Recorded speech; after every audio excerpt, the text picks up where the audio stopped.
இப்படி வெட்ட வெளியில் இவ்வளோ வெயில் பாருங்கள், உச்சி வெயிலில் இருக்கிறாருங்க. கேஸ் பார்த்தீங்க அப்படின்னா ஒரு மிகப்பெரிய சிவலிங்கத்தை பார்க்க நம்ம வந்திருக்கிறோம். எக்ஸைட்மெண்ட் பயங்கரமாக இருக்குது. நான் ஒரு பேக்கில் காமிக்கிறேன் பாருங்கள். எவ்வளோ பெரிய சிவலிங்கம் வந்து நானும் இல்லை நீங்களும் இல்லை யாருமே பார்த்துருக்க மாட்டோங்க.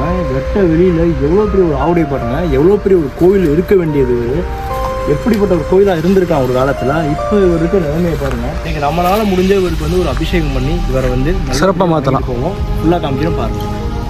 இடத்த பார்த்துக்குங்க, இதுதான் இடம். குப்பைக்குள்ளார பாருங்கள், குப்பை முள், அங்கே இருக்கிற சிவன். காட்டுறேன் உங்களுக்கு. சிவன் பாருங்க எவ்வளோ பெருசுக்கு இருக்குதான்னு பாருங்க. நான் உங்களுக்கு வந்து 0.5 போடவும் ரொம்ப குட்டியாக இருக்க மாதிரி இருக்கு. நெக்ஸ்ட்டில் போடுறா இருந்தால் தூரமாக இருக்கும். இப்படி வெட்ட வெளியில் இவ்வளோ வெயில் பாருங்க, உச்சி வெயிலில் இருக்கிறாருங்க. அந்த வெயிலோடு இருக்காரு. நம்மளால முடிஞ்ச அபிஷேக பொருட்கள்லாம் வாங்கிட்டு வந்துருக்கோம். முடிஞ்ச அளவுக்கு அதெல்லாம் நம்ம பண்ணி இவரை வந்து குளிர்விப்போம். பாருங்க, என் முகம் பார்த்தாலே தெரியும் எவ்வளோ வெயில் இருக்கு பாருங்க. வேர்த்து ஊற்றி எடுக்குது. எனக்கு நேராக வெயில் அடிச்சுக்கிட்டு இருக்கு சாமி நிற்கிற இடத்துல. ஓகேவா, சாமிக்கு பார்த்தீங்கன்னா நம்ம வந்து சந்தனம் வைக்கிறோம். முடிஞ்சளவு ஒரு க்ளீனாக சுத்தம் பண்ணியாச்சு. வெயில் சரியான வெயில் தான், உச்சி வெயில் அடிக்குதா.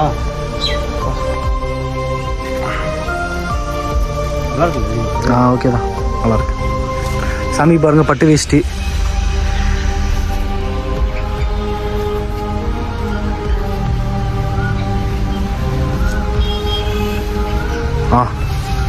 பாருங்க எவ்வளோ பெரிய ஆவடை பாருங்க. நான் உங்களுக்கு ஃபோனில் காட்டுறதுக்கே எப்படி இருக்கு பாருங்க, எவ்வளோ பெருசாக இருக்குது பாருங்கள். இதே நான் வந்துட்டு நேரில் பார்த்தீங்கன்னா அப்படி தான் இருக்கும்.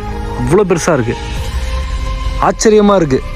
அப்பா, இவ்வளோ பெரிய லிங்கத்தெல்லாம் கோவிலில் தான் பார்த்துருக்குது. பெரிய கோயிலில் பார்த்துருப்போமா? தஞ்சாவூர் பெரிய கோயிலில் தான் பார்த்துருப்போம். அதுவும் இந்த தஞ்சாவூரில் இந்த சுற்றி இருக்க சரௌண்டிங்கில் பார்த்தீங்கன்னா எக்கச்சக்க சிவன் கோயில் வெட்ட வெளியே இருக்குங்க. அதான் உண்மை.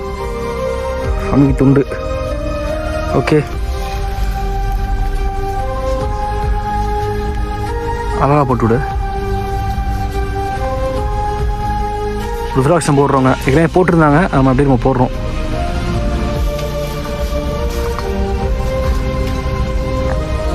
கரெக்டாக வச்சு விடு இருக்கு. அப்போ அது மேலே போட்டு விட்ரு. சாமிக்கு பாருங்க இப்போ எப்படி இருந்தார், இப்போ பாருங்க எப்படி இருக்கிறாரு பாருங்க. நீங்கள் வர்றதுக்கு முன்னாடி எப்படி இருந்தார், இப்போ பாருங்க. நம்ம முடிஞ்ச அளவுக்கு வர சூப்பராக மாற்றிட்டு இருக்கிறோம். இன்னும் அடுத்தடுத்து நிறையா இருக்குது. தீபம் காட்டும்போது இன்னும் உங்களுக்கு உடம்பே செலுக்கும் பாருங்க. பாருங்க எப்படி இருக்காருன்னு. யூடியூப்ல 1 lakh சப்ஸ்கிரைபர் ரீச் ஆனது காரணமே இவர் தான். இவர் இல்லாட்டி நம்ம இல்லை. அதனால இந்த இதை நான் அன்பாக்ஸ் கூட பண்ணலை, இவரை வச்சு தான் பண்ண போகிறேன். இவர்கிட்ட நான் கஸ்டமர் பூஜை பண்ணுறேன்.